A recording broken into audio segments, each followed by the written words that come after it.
Halo, balik lagi sama gue Aca dan selamat datang di Jurnal Menyusui. Jurnal Menyusui adalah salah satu playlist di channel gue yang sengaja gue buat untuk mendokumentasikan perjalanan menyusui anak kedua gue. Di playlist Jurnal Menyusui ini akan ada beberapa video terkait dengan eh, dunia menyusui pokoknya, entah dari segi perpampingan, tips-tips supaya ASINya lancar, terkait dengan manajemen ASINya seperti apa, kemudian juga terkait dengan alat-alat eh, pumping yang gue gunakan juga seperti apa, dan mungkin disclaimer dulu kalau gue itu bukan konselor laktasi, gue bukan bidan ataupun dokter.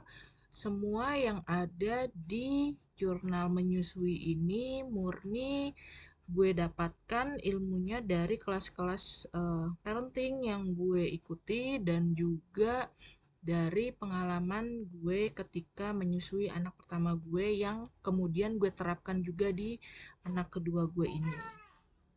Video ini akan jadi video seri pertama dari playlist Jurnal Menyusui, dan seperti yang sudah tercantum di judul dan juga di thumbnail bahwa video ini akan berisi tentang tips gimana caranya gue untuk bikin ASI gue super lancar.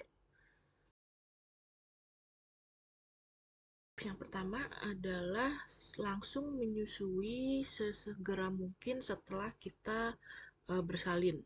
Ya tentunya kita ngelihat keadaan bayinya dulu ya gitu. Kalau misalnya memang bayinya sudah uh, bisa kita susui, itu sebaiknya langsung kita susui. Kenapa? Karena untuk memberikan alarm kepada tubuh kita bahwa ini kita udah butuh air susu loh kayak gitu. Dan cara atau hal yang paling gampang atau efektif untuk merangsang air susu adalah isapan bayi gitu. Jadi biasanya sih untuk 3 hari pertama itu ada yang sudah keluar, ada yang belum.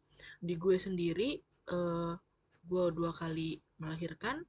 Di anak pertama air susu gue baru keluar di hari ketiga, tapi untuk anak gue yang kedua ini di hari pertama itu sudah langsung keluar walaupun belum banyak gitu. Tapi tetap kita harus langsung susui bayinya sesegera mungkin. Selain untuk merangsang air susu juga untuk melatih refleks isapan dari si bayi, karena ada bayi yang eh, harus dilatih dulu nih isapannya. Kayak anak gue yang pertama dulu dia agak kurang bagus refleks menghisapnya gitu. Jadi kita harus sering-sering latih dia untuk eh, menghisap payudara supaya bisa merangsang air ASINya keluar. Nah, cara kedua adalah cara yang mungkin paling berat di antara cara-cara lainnya, karena ini harus dilakukan dengan konsisten, yaitu rutin menyusui dan pumping. Jadi seperti udah kita tahu, biasanya setelah melahirkan kita dianjurkan untuk menyusui bayi per 2 jam sekali gitu, supaya mencegah bayinya nggak kuning gitu ya. Untuk 2 jam menyusui ini benar-benar gue ikuti secara ketat sampai gue pasang alarm, benar-benar gue pasang alarm per 2 jam, terutama untuk yang malam, supaya gue bisa bangun untuk benar-benar nyusuin dan pumping gitu. Jadi setiap 2 jam ketika kita harus nyusuin, itu gue pasti akan pumping juga seberapapun dapetnya gitu. Di awal-awal memang nggak akan keluar terlalu banyak, tapi nggak masalah, itu tetap aja kita pumping walaupun tidak keluar sama sekali, tetap aja harus kita pumping, yaitu sekali lagi untuk memberi tanda ke badan kita supaya dia memproduksi ASI lebih banyak. Kalau ilmu yang dulu gue dapat dari kelas menyusui itu diibaratkan payudara kita ini adalah keran yang mengalirkan air gitu. Jadi semakin banyak kita menampung airnya, dia juga akan mengeluarkan air yang semakin banyak gitu ya. Jadi kalau misalnya memang enggak kita pumping, ya dia akan kebuang gitu aja. Untuk menjaga produksinya kita juga harus sering-sering ngosongin payudara. gitu. Eh, dan juga yang paling penting adalah belajar perlekatan ketika menyusui bayi, karena beda banget rasanya gitu ya antara ketika si bayi cuma ngempeng sama si bayi ini benar-benar menghisap untuk minum ASI, itu beda banget gitu. Dan ketika perlekatannya itu nggak benar gitu ya, berarti rangsangan ke payudara untuk produksi ASI-nya juga akan nggak benar juga gitu. Jadi makanya belajar perlekatan ini sangat penting. Mungkin kalian bisa, teman-teman di sini bisa minta ajarin sebelum pulang dari eh, tempat bersalinnya, untuk minta diajarin sama bidannya atau perawatnya gimana cara perlekatan yang baik untuk menyusui, sehingga di rumah gitu kan, ketika sudah pulang ke rumah itu sudah bisa menyusui dengan lancar dan perlekatannya juga sudah bagus gitu. Karena perlekatan yang gak bagus juga nantinya bisa bikin lecet dan lain-lain juga. Kemudian cara selanjutnya adalah dengan melakukan power pumping. Nah, power pumping ini adalah salah satu teknik untuk merangsang secara intens produksi ASI yang menurun. Dulu gue ketika anak pertama, tiap produksi ASI gue mulai menurun, gue pakai teknik ini nih gitu. Gue pakai teknik si power pumping ini untuk mengembalikan produksi ASINya lagi gitu. Awal melahirkan, setelah pulang ke rumah, gue biasanya melakukan power pumping ini di sekali seminggu, di weekend biasanya, dan di malam biar nggak ada gangguan, karena kan memang kita harus nyediain waktu sejam ya gitu untuk bisa melakukan power pumping ini. Jadi kalau bisa memang benar-benar dilakukan di saat yang nggak ada gangguan gitu. Jadi memang benar-benar bisa satu durasi power pumpingnya ini terpenuhi dengan baik gitu. Mungkin nanti gue akan bikin video terpisah terkait dengan power pumping ini supaya video ini nggak terlalu panjang ya.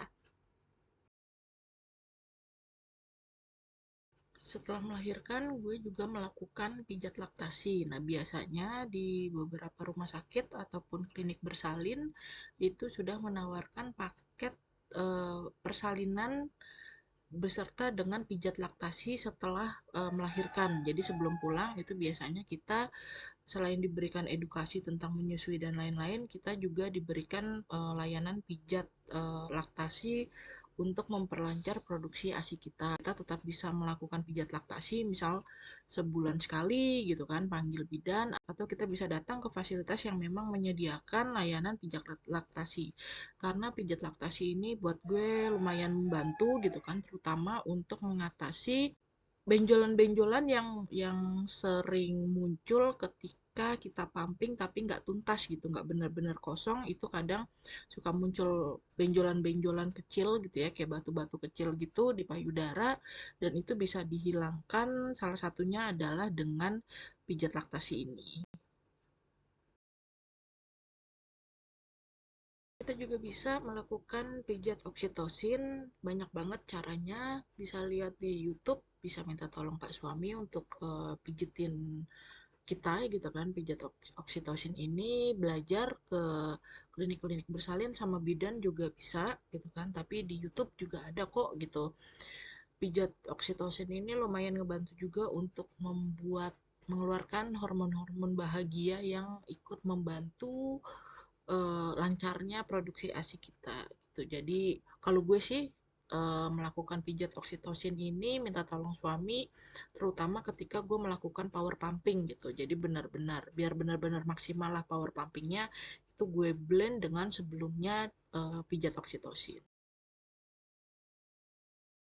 Juga salah satu yang lumayan pengaruh buat gue di kuantitas ASI gue gitu kan, seberapa banyak ASI yang gue hasilkan itu tergantung dari asupan nutrisi dan juga asupan cairan yang gue makan atau gue konsumsi setiap hari gitu. Jadi biasanya gue sebelum pumping itu gue pasti ada makan gitu kan, mau itu makan besar ataupun makan kecil, tapi yang pasti asupan nutrisinya itu gue perhatikan. Jadi nggak yang asal makan, cuma makan misalnya snack atau apa gitu, nggak gitu juga gitu, tapi memang harus makan makanan bergizi supaya kandungan nutrisi yang ada di ASI-nya itu juga ikutan bagus gitu. Kemudian untuk asupan cairan itu gue sarankan untuk para ibu-ibu menyusui itu lebih banyak untuk minum. Ya kalau gue sih ngerasanya ketika gue kurang minum itu ASI-nya juga jadi seret gitu. Nah mungkin ada juga yang merasakan kayak gitu.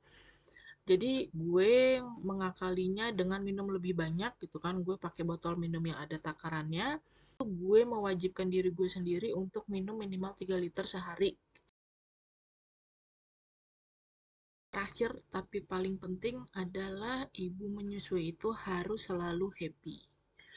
Karena apa? Karena dengan hati yang gembira kita bisa menghasilkan air susu yang banyak gitu. Karena ketika kita gembira, ketika kita happy, otomatis hormon oksitosinnya juga akan keluar tambah banyak. Hormon prolaktinnya yang produksi ASI juga pasti akan lebih banyak juga gitu. Jadi usahakan bener-bener happy terus, jangan stres, nggak usah mikirin pendapat orang lah gimana-gimananya. Yang penting dibawa happy karena masa menyusui ini singkat waktunya cuma 2 tahun dan nanti ketika kita sudah nggak nyusuin lagi itu pasti akan kangen masa-masa ini gitu loh. Jadi emang selama kita menjalani masa menyusui ini sebisa mungkin kita menjalaninya dengan sehappy yang kita bisa. Ya, segini dulu untuk video seri pertama di Jurnal Menyusui channel gue. Sampai ketemu lagi di video-video yang lain. Bye.